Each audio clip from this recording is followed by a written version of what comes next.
Hey guys, it's Ryan, and welcome to a follow-up video of our previous one that we did on the ATEM Mini Pro, and that was the all things audio. I just want to say right off the bat, if this is your first time joining us here, be sure to hit subscribe below and get that bell on. Make sure that you are updated next time we do any other videos really with the ATEM Mini Pro. Also, for your convenience, as this may be a long video, that there's times codes down below in the description. If you look down on that time code and see what issue you want to see addressed, you can just jump to that time code. It's awesome. But without further ado, let's jump in and take a look at our setup here.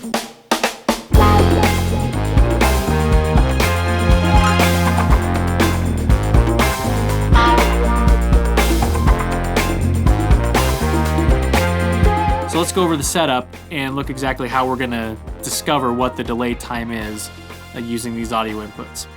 So up here we have the ATEM Mini Pro, of course. We have a signal splitter, an isolated signal splitter.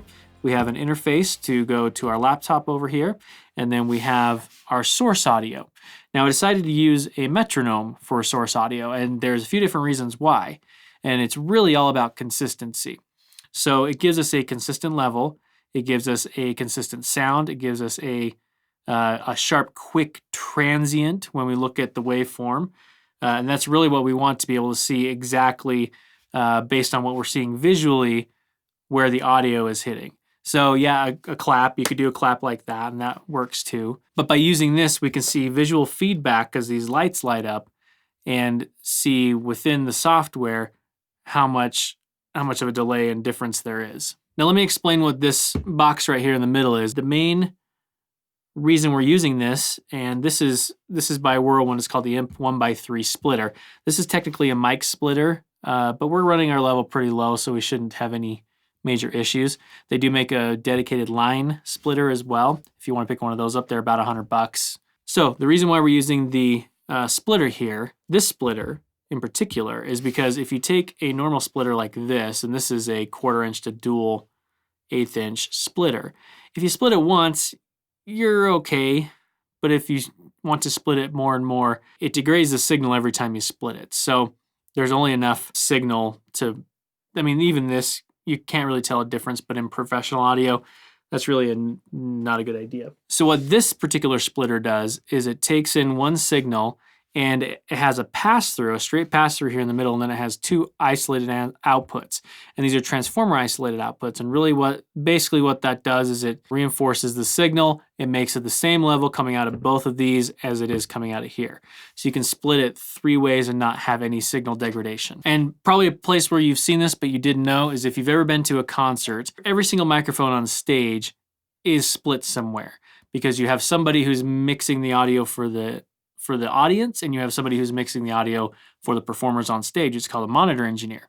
So they take every single microphone on stage and they split it in 2 different directions. Back in the analog days when they were using the big analog consoles, this is exactly how they did it. They had transformer isolated splits that split the signal 2 different ways so you didn't lose any signal. Nowadays, with all the digital consoles that are out there, they're all split digitally with 1s and 0s. So that's basically what that is for.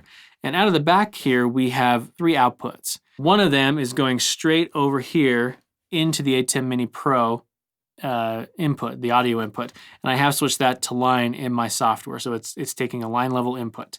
Another one is going to my camera, so we get the same audio going to my camera as what's coming into the ATEM Mini here. So the way that we're gonna do this is we have 2 cameras. We have this camera here in front, and that's just gonna stay static. We also have this camera up here that has a good overhead shot of everything. We are actually going to record the signal coming off of the ATEM Mini Pro. And the reason for that is because we need to record our program video and audio. So really the quickest way to do that is to come off of the USB-C port on the back, and I'm just going to a little thumb drive here. So before we do this, let's just look at how simple this is. This is just a straight signal out of the metronome into the splitter and around. And technically, we don't even really need the splitter. We could just run it directly in. But for the purposes of this and being able to get this to other cameras, that's what we're gonna do today. And really, if you have more pieces of equipment in line here, it may vary depending on what we see as far as the delay in frames. So depending on what equipment you have, this result could vary. Okay, now that we have everything routed, let's go ahead and hit record. And we'll go ahead and let this record for about 10 seconds. All right, that's good. Let's hit stop. So now that that's recorded, let's jump into the software and see what we see. Okay, so here we are in Resolve. Because the video is delayed, we're gonna find where the audio hits first, and then we'll count how many frames it took before the indicator light shows on the metronome. Here we have what I feel was pretty close to an actual frame. Some of these are divided like in subframes for when the click happened. Okay, so there's our click right there. You can see that, boom, right there, yep. Okay, so we have our click there. Now we just need to count how many frames until we see that light up on the metronome. So we got 1, 2, 3, 4, 5, 6, 7, 8. 8 frames. All right. So 8 frames, that's actually just a little bit more than what I've seen other people get. Their results are different, probably because they're running through either a wireless pack or something similar to that causes its own delay. So that's why you can't really nail down exactly what it's going to be unless you kind of have your signal chain in place on what your production, how your production setup is going to go. That's when you're going to do a test like this, test what the delay is, and then we can do what we'll do a little bit later on, and we'll compensate for that.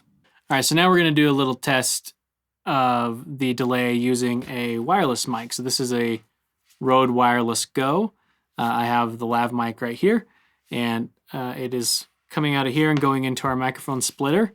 It is splitting off to our ATEM Mini. It's coming in the microphone input, which I've switched back over to mic as far as the signal goes. And then it is also splitting out and going to my H6 recorder. We are also recording the program mix onto an external thumb drive. So this will give us the Blackmagic Pocket Cinema camera here and the audio from my Lav going straight into the ATEM Mini Pro. And the reason we're gonna do this test is so that you can see and kind of judge for yourself whether this is going to bother you or not. Honestly, if it doesn't bother you and you don't think other people will notice, there's really no reason to delay the audio. If you're just doing talking stuff like this, it probably won't be too big of a deal. Where you may actually want to delay the audio is if you're doing something like music or something more percussive, things that are sharp hits or motions that people are going to tell that there's something off. But if you're just doing a talking head type thing and the delay doesn't bother you, then you're probably okay. You don't really need to delay the audio too much. So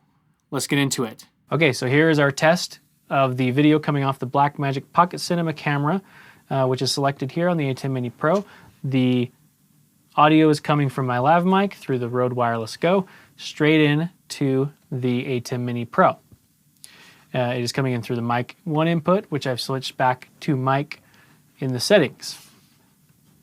So, is it delayed? How does it look to you? Let's clap and see if we've got a good delay. I think it's probably going to be delayed, but let's see how it compares to our metronome test that we did just a little bit ago.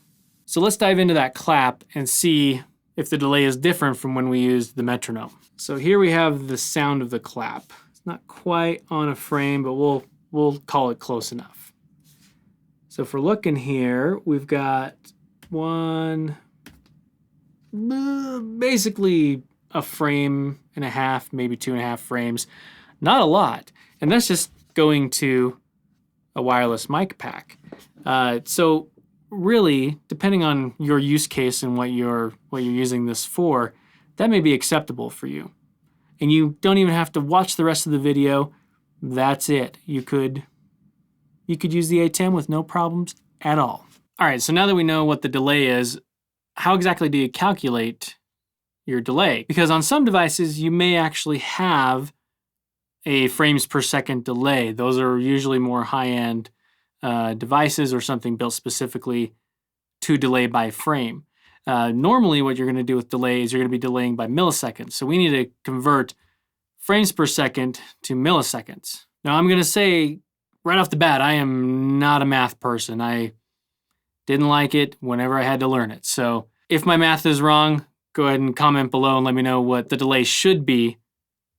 And hopefully I get it right. So most of the time you're doing delay in milliseconds. So we need to think, okay, how many milliseconds are in a second? 1,000 milliseconds are in a second. And then how many frames are in 1 second? Well, we are shooting all this at 24 frames per second. So 24 frames per second. So what we need to do is, in order to get 1 frame of delay, we need to do 1,000 milliseconds divided by 24. So if we go 1,000 divided by 24, we get 41.6. So we'll just round up to 42. Now our direct signal going into the ATEM was delayed by 8 frames. So we need to take that 42 and we need to times it by 8.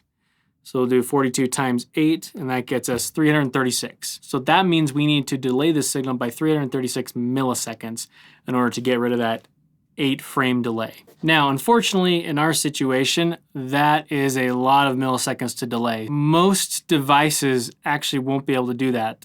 And I think what we're gonna have to do is go off of the lavalier signal here that we did earlier, which was only a couple of frames off, 1.5 to 2 frames off. I think what they're counting on is that you have some other devices in the signal chain before you get into the ATEM Mini. And luckily we saw that with the wireless pack that I have here. This little guy right here, the Rode Wireless Go.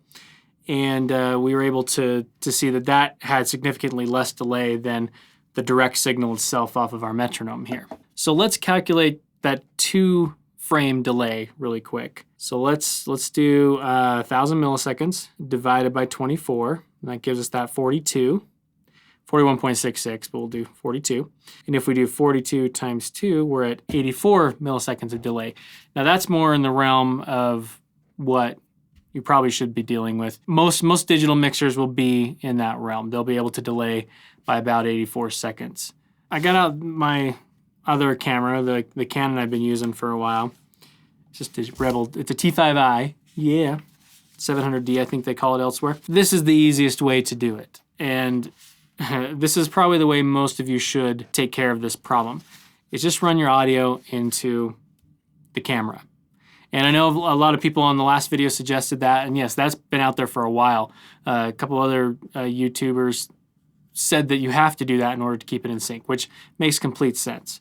So run your audio into your camera if possible. Now, by running directly into your camera, what's great is that does what's called embedding the audio in the HDMI signal. So it takes in the audio, video from the camera, embeds it down that same line. That means everything is in sync. And then over here on the ATEM Mini and ATEM Mini Pro, you just turn on the audio for that channel. That's it. Now that's feeding your program. That is the simplest way to do it. And I would actually suggest that if you can swing this, that is, just do that. Simple, done, no problem. If you're gonna end up using an external mixer, then just get a cable like this. Dual 1/4 inch to single 1/8 inch.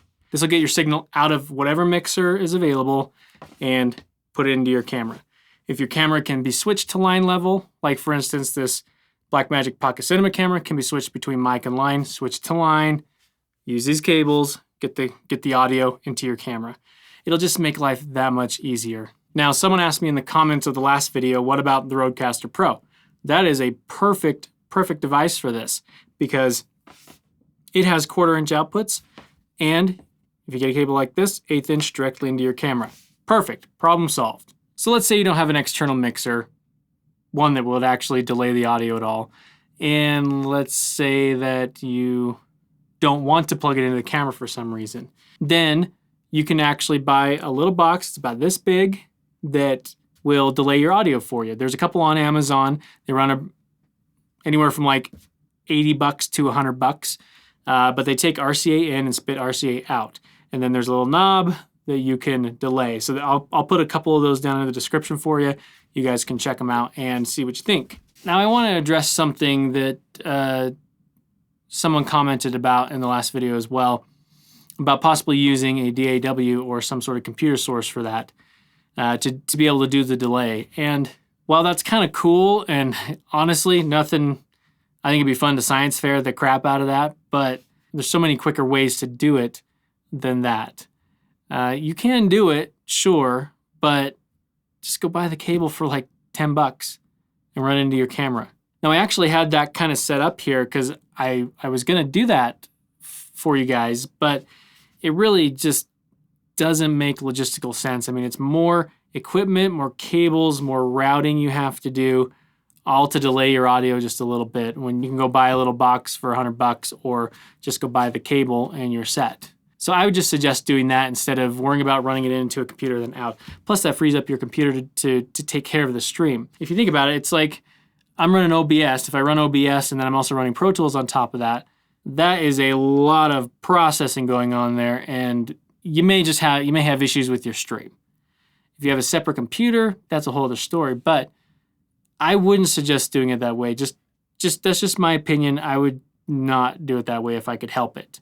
If it's all you have and you don't have $10 for a cable, give it a try, do a couple tests. You'll actually have to run the audio through your interface, through this interface here, like this focus right here, into Pro Tools, out of this interface, into the ATEM Mini Pro, and then do a test record, bring it into DaVinci or back into Pro Tools, figure out the delay, and then the whole delay through the entire signal chain, and then apply that delay somewhere in the signal chain.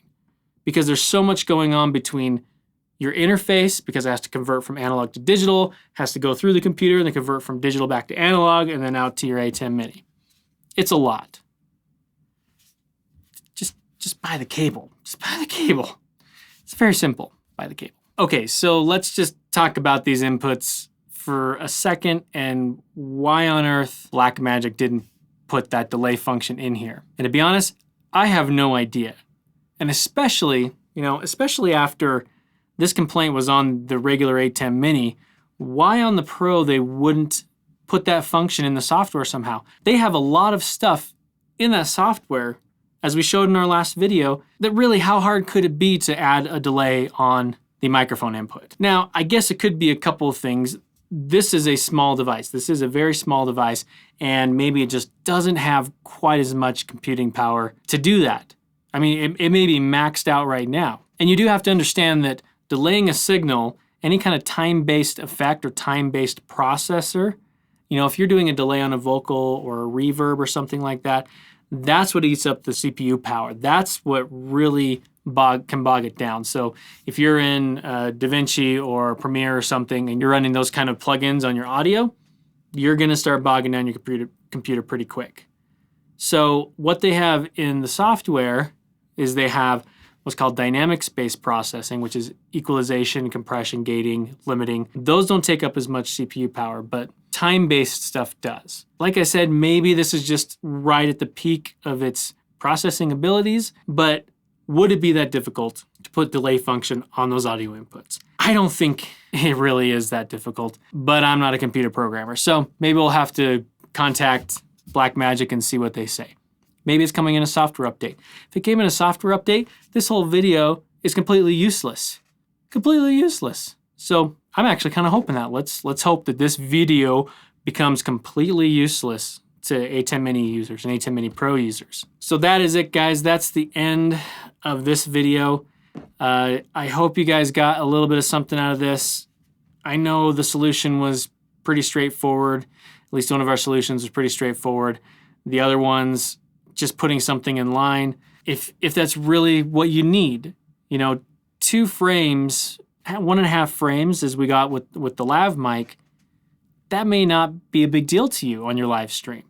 If you're running 24 FPS on your live stream, it may not be that big a deal. So I'm gonna leave that up to you guys to decide on what your method is going to be. We got max 8 frames of delay using our metronome, and then we've got 1.5 to 2 frames of delay using our Lav Mic. Do these tests on your own. See how your equipment affects the audio coming in, because it's going to be different. Everything that we run our audio through affects it somehow. So you'll just have to do this same type of test and record it onto an external drive, pull it into DaVinci, pull it into Pro Tools, see what the delay is, and then you can compensate from there. So I hope you guys liked that video. Hopefully it answers some of your questions that we had on the last video, and hopefully you guys will enjoy using the ATEM Mini and your ATEM Mini Pro. Again, I'll put links for all the equipment down below if you guys want to pick something up, and also some of these delay boxes that you can put in line. Also, if you guys have